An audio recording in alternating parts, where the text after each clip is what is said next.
Hi, welcome to Sharada's corner.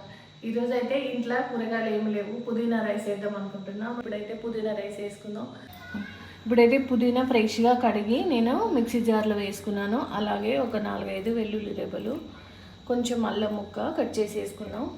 ఇదంతా పొట్టు తీసి, అలాగే 2-3 మిర్చి, అంటే మీ కారానికి తగ్గట్టు. నేనైతే 2 ఇట్లా చుంచి వేసుకుంటున్నాం. ఇప్పుడు కొంచెం సాల్ట్ వేసుకొని మిక్సీ పట్టుకొని పుదీనా రైస్ చేసుకున్నాం. ఇప్పుడు స్టవ్ ఆన్ చేసి ప్యాన్ పెట్టుకొని నెయ్యి వేసుకుంటున్నా. నేనైతే 2 స్పూన్ల నెయ్యి వేసుకున్నా. ఆయిల్ కూడా వేసుకోవచ్చు, కానీ నేను మా అమ్మాయికి నెయ్యి ఇష్టం అనేసి, నెయ్యితో చేస్తే టేస్టీగా ఉంటుంది అనేసి నేను నెయ్యి వేసుకున్నా. ఇప్పుడు నెయ్యి వేడయ్యాక 1/2 టీ స్పూన్ జీలకర్ర, 1/2 టీ స్పూన్ ఆవాలు, ఎండుమిర్చి ఒకటి కట్ చేసుకొని వేసుకున్నాను. అలాగే ఒక దాచిన చెక్క, ఒక ఇలాచి, కొంచెం ఫ్లేవర్ బాగుంటుంది అనేసి ఒక దాచిన చెక్క ఇలా వేసుకున్నాను.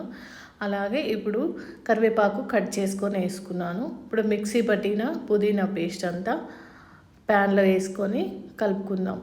కొంచెం సేపు ఫ్రై అవ్వాలి. ఇది పచ్చి వాసన పోయేంత వరకు ఫ్రై చేసుకోవాలి. చూడండి, ఇలా ఆయిల్ మీద తేలింది చూడండి. అలా అయ్యాక 1/2 టీ స్పూన్ పసుపు వేసుకొని కలుపుకుందాం. నేనైతే మిక్సీ పట్టేటప్పుడే కొన్ని వాటర్ పోసి పట్టుకున్నాను కదా పుదీనాలో, అందుకని కొంచెం గ్రేవీ లాగా ఉంది. ఇప్పుడు చూడండి, ఉడికి మంచిగా నెయ్యి పైకి తేలింది కదా. ఇప్పుడు అన్నం వేసుకుందాం. పచ్చివాసన పోయేంత వరకు కుక్ అయింది కదా. ఇప్పుడు అన్నం వేసుకొని కలుపుకుందాం. అన్నానికి అంతా పట్టేలాగా కలుపుకోవాలి. ఇంతే సింపుల్గా చేసుకోవచ్చు. బ్యాచిలర్స్ అయినా ఈజీగా చేసుకోవచ్చు పుదీనా రైస్. అలాగే పుదీనా రైస్ ఇలా కాకుండా వేరేలాగా కూడా చేస్తాను నేను, అది కూడా నెక్స్ట్ వీడియోలో పెడతాను.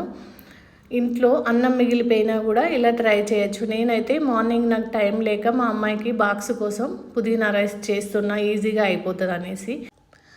అంతే సింపుల్గా పుదీనా రైస్ మీరు కూడా ట్రై చేయండి. నా ఛానల్ని సబ్స్క్రైబ్ చేసుకోండి. Thank you.